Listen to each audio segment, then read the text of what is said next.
एगो गाना हमारा आइल बाटे इंस्टा पे तो बहुत सारा ट्रेंड में चला था, लेकिन रियल में सुनाई देता कि नहीं। अगर आप लोग सुन ले तो जरूर हल्ला करे है ना। कि सुन सुन रे सजनवा हमारे ये अरमानवा महारानी कहि दो ना। कभी ना बात उठाइए, ऐसा बात नहीं कि जो सामने फ्रंट पे बात हो करे से हम प्यार करेंगे, सब लोग से प्यार करेंगे ना, ऐसा नहीं है। आप लोग वो मत कंजूसी मत करिए। कि सुन सुन रे सजनवा हमारे अरमानवा कि महारानी कहि दो ना। देखिए इनकर याद भाई गाने हैं ये एकरा के पिंक गुलाबी कहल जाला, बेबी पिंक कहल जाला। अक्सर लड़की सबके गुलाबी कलर बड़ा अच्छा पसंद है। देखिए गुलाबी पहन के कलर गुलाबी की हो गुलाबी गुलाबी कि जन्म में कपड़ा। अब हम कौन गाना गाए, सब गाना तो याद है बा, लेकिन सब गाना याद है तो साथे गावे के पड़ी है ना। कि सुन सुन रे सजनवा। अच्छा बताइए सही जिनका कितना शादी हो गया प्लीज हाथ उठाइए ईमानदारी से। हां बोलो ये जिनका शादी हो गया उनके लिए स्पेशल गाना है। कुआरा लोग अबे तने धीरा रही। कि महारानी कहि दो ना दिल जानी कहि दो ना तोहके कोरबा में सुतई को हमके रानी कहि दो ना।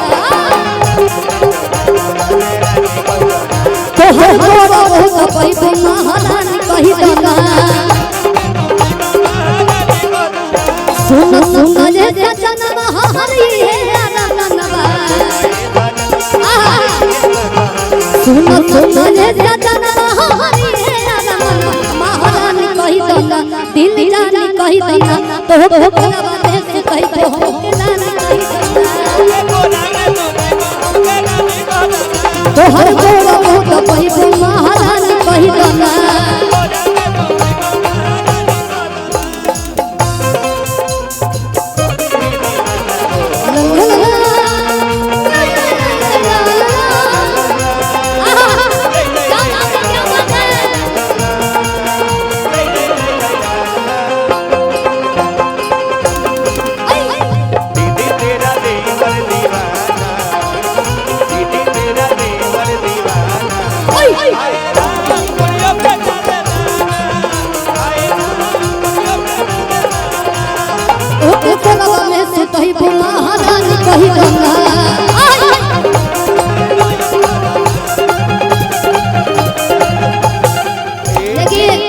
अभी पहला गाना इतने में जुनून में जैसे ही और भी गाना थोड़ा सा जुनून और भी दिखना चाहिए।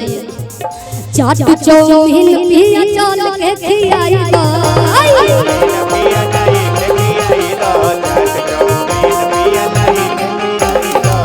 नाल के जही बहुत घर ही माना लाई दो।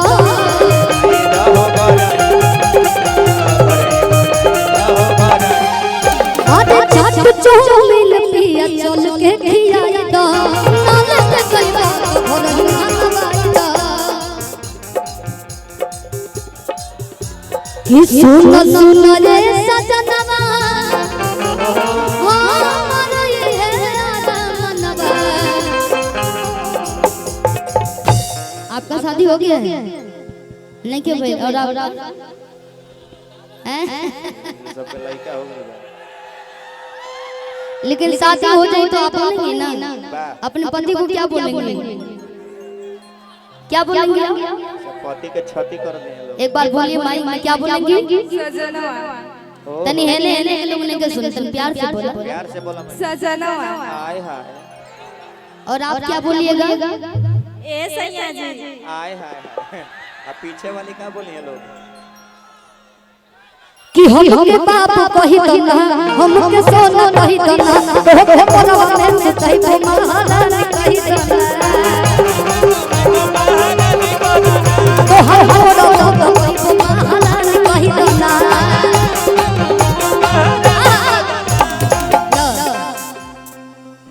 देखिए लेकिन एजा ढेर देखो नौजवान लड़का लोग बा ना वाह वाह हम्म ओहो